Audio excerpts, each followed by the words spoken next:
Hey குட்டீஸ், இன்னைக்கு நம்ம பார்க்க இருக்கிற கதை கிடைத்ததில் சம பங்கு. இந்த கதையோட தலைப்பே நமக்கு ஆர்வமா இருக்கு இல்லையா? கதையை பார்ப்போம் வாங்க. கிருஷ்ணதேவராயர் அரண்மனையில் அமைச்சருக்கான தேர்வு நடைபெற்றது. அதில் எப்படியாவது கலந்து கொள்ள வேண்டும் என்று எண்ணி தெனாலிராமன் அரண்மனைக்குள் செல்ல முயன்றான். ஆனால் வாயிற்காவலர்கள் ராமனை உள்ளே விட மறுத்தனர்.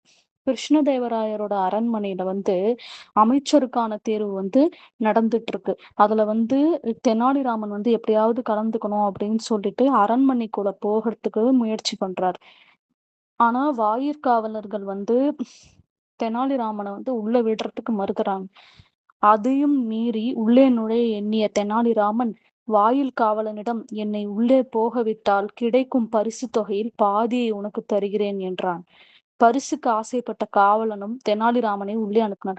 அதுக்கு தெனாலிராமன் புத்திசாலித்தனமா யோசிச்சு என்ன சொன்னாருன்னா, வாயில் காவலர்கிட்ட, நீங்க என்ன உள்ள விட்டுட்டீங்கன்னா எனக்கு கிடைக்கிற பரிசு தொகையில பாதிய கண்டிப்பா நான் உங்களுக்கு கொடுப்பேன் அப்படின்னு சொன்னோடனே, பரிசுக்கு ஆசைப்பட்டு காவலனும் தெனாலிராமனை உள்ள அனுமதி கொடுத்து உள்ள அனுப்பிட்டாரு. அரசவையில் மன்னர் உட்பட அனைவரும் இருந்தனர். அவர்கள் முன்னிலையில் தெனாலிராமன் நின்றான். தெனாலிராமனிடம் மன்னர் கேள்விகளை கேட்கத் தொடங்கினார். இந்த உலகத்தில் பயங்கரமான ஆயுதம் எது என்று மன்னர் கேட்க, தெனாலி சற்றும் யோசிக்காமல், இந்த உலகத்தில் பயங்கரமான ஆயுதம் மனிதனின் நாக்கு என்று பதிலளித்தான். அரசவைக்குள்ள போன உடனே மன்னர் உட்பட எல்லாருமே இருக்காங்க.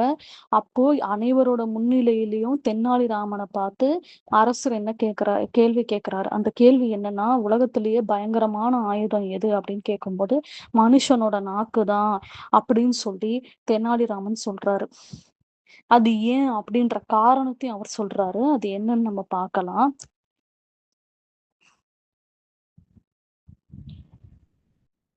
தெனாலிராமன், மன்னா, இந்த நாக்கு எலும்பில்லாதது.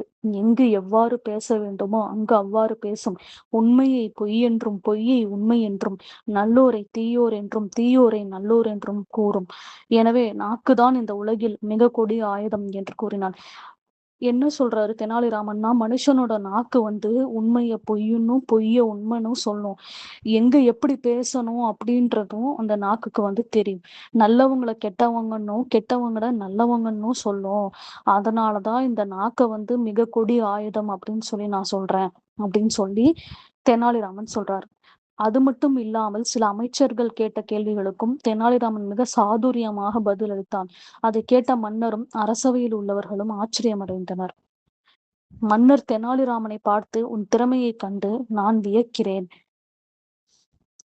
என கூறினார். என்னன்னா, சில அமைச்சர்கள் கேட்ட கேள்விகளுக்கும் தெனாலிராமன் சரியான பதில்களை ரொம்ப தன்னோட புத்திசாலித்தனத்தை பயன்படுத்தி அவர் சொல்லிட்டாரு. மன்னரும் அரசவையில் இருக்கவங்களும் அவர் சொன்ன பதில்களை கேட்டு ரொம்ப ஆச்சரியப்படுறாங்க. தெனாலிராமனோட திறமையை பார்த்து எல்லாருமே வியந்து போறாங்க.